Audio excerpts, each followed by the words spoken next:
Chapter 2. A Turkey Alert. I marched over to Drover and gave him a stern glare. All right, let's go over the details of your report. You said something about seagulls, but if this ranch doesn't have any ocean, they couldn't be seagulls. Yeah, they were turkeys. Maybe they were turkeys. That's what I said. Make up your mind and stick with your facts. Why are you rolling your eyes? I don't know. I needed some exercise. Then why don't you walk or run or jog, jump, or chase a ball? You never do anything, Drover, except sit on your duff and snap at flies. I take a nap. Yes, and look at what it's done to you. Is this why your mother scrimped and saved and sacrificed so you could become a stub-tailed little hypochondriac who rolls his eyes all the time? He grinned. Good old Mom. I wonder what she's doing today. Never mind. Finish your story about the seagulls and quit rolling your eyes. I'm a very busy dog. I began pacing, as I often do when I'm trying to extract information from a relentless lunatic. A reluctant witness, let us say. I began pacing, while Drover nodded his face into an expression of deep concentration. Well, let's see. Once upon a time, there was a seagull, and his name was Sparky.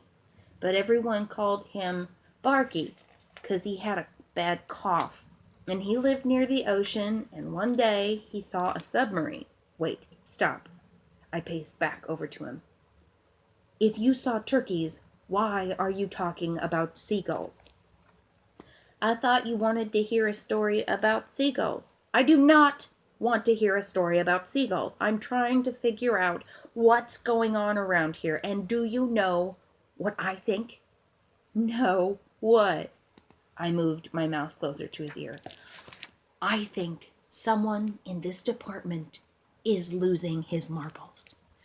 Now tell me about the turkeys.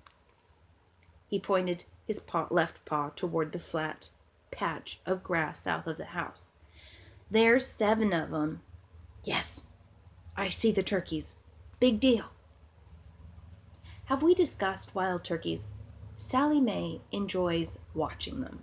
She puts out feed for them and encourages them to come up close to the house, where she can observe them through the kitchen window. In other words, those turkeys brought joy and pleasure into the life of our beloved ranch wife. What's so special about watching turkeys? Frankly, I don't get it. My take on turkeys is that they're usually large birds that spend unusually large amounts of time looking ridiculous. If you ask me, they live hollow, boring little turkey lives, and watching them would be a waste of time. But that's just a dog's perspective. Sally Mae doesn't feel that way. She thinks they're beautiful. That strikes me as a little weird.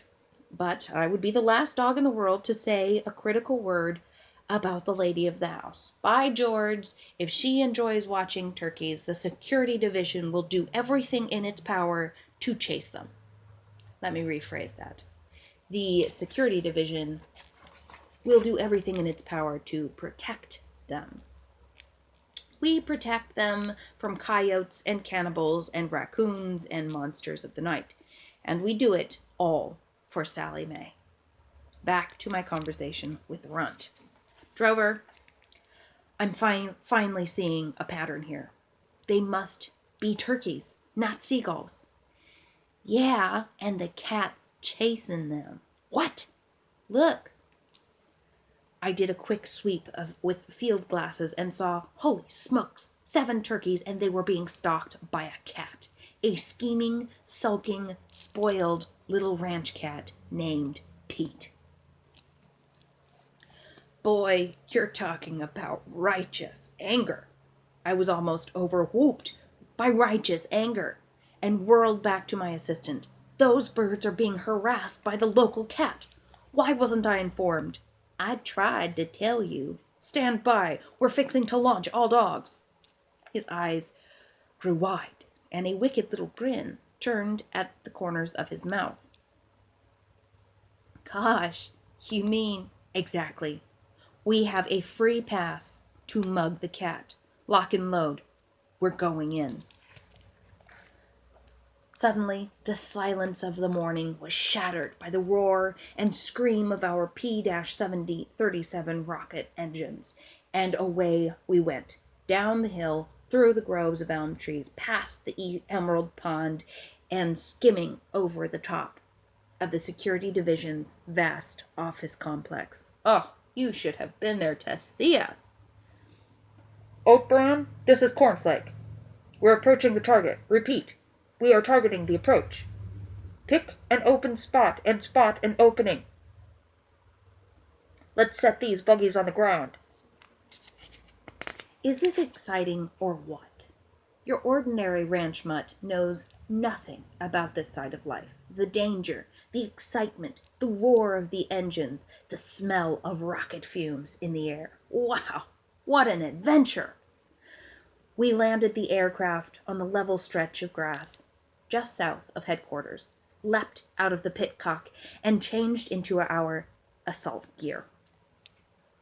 At the same time, I was keeping an eye on Target 1, the cat, Pete, Mr. Never Sweat, Mr. Kitty Moocher, and suddenly I picked up on an incredible detail. I had launched this mission with the intention of doing some damage to the cat, but what I saw unfolding before my eyes made me have second thoughts. What I saw was a comedy, a display of silliness on a massive scale. Here's the deal. It appeared that Pete had ventured away from the yard with the idea of playing Leo the Lion, king of the jungle. And there he was, creeping along on his belly, twitching the last inch of his tail, and stalking the turkeys. After stalking and creeping, he sprung at the birds. That was the funny part. The turkeys just clucked and hopped out of the way. I mean, they didn't even run or fly. They were no more afraid of that cat than they were afraid of a bug. And I could see anger and frustration all over Kitty's face and body. His ears lay flat on his head, and the last 3 inches of his tail were slashing the air. And even at a distance, I could hear that unhappy yowl of his, the one that sounds like a police siren. It's music to a dog's ears. Show me an unhappy cat and I'll show you a happy dog. Well, this wasn't what I had expected to find on this mission. It was 10 times better. I turned to Drover. All right, men, stand down. Sit down, stand down. Stand up, stand down. He wilted like, I don't know what, like a weed that had been sprayed with poison, I suppose, and beamed me a look of tragedy. You don't need to yell at me. I hate being yelled at in the morning. We'll come back after lunch and we'll try it again. It makes me feel like such a failure. I heaved a sigh and searched for patience. Drover, what is so difficult about following a simple order? I don't know how to stand down. You never explained it. All you ever do is yell and screech. I didn't screech. Did too. You screeched right in my left ear. Which ear? Right one, and now it's ringing. I didn't hear any ringing. What? I said I don't hear anything. He shook his head and stared at the ground. I can't hear anything. I think you blew out my eardrum. I didn't blow out your eardrum, but if it will make you feel better, I'm sorry if I screeched. His face bloomed into a smile. No fooling? You're not just saying that? I thought you couldn't hear. His eyes darted around. It's better now. Oh, brother. We're finishing this. No, we're finished with this. Yeah, but I still don't know how to stand down. All right, let me explain. And please pay attention. There was a long moment of silence. On the second thought we've run out of time for questions. Let's skip it and move along with the business. Oh, goody. We're going to chase the cat? Not so fast. Our mission has changed. Watch this. Don't leave. You'll want to hear this next part.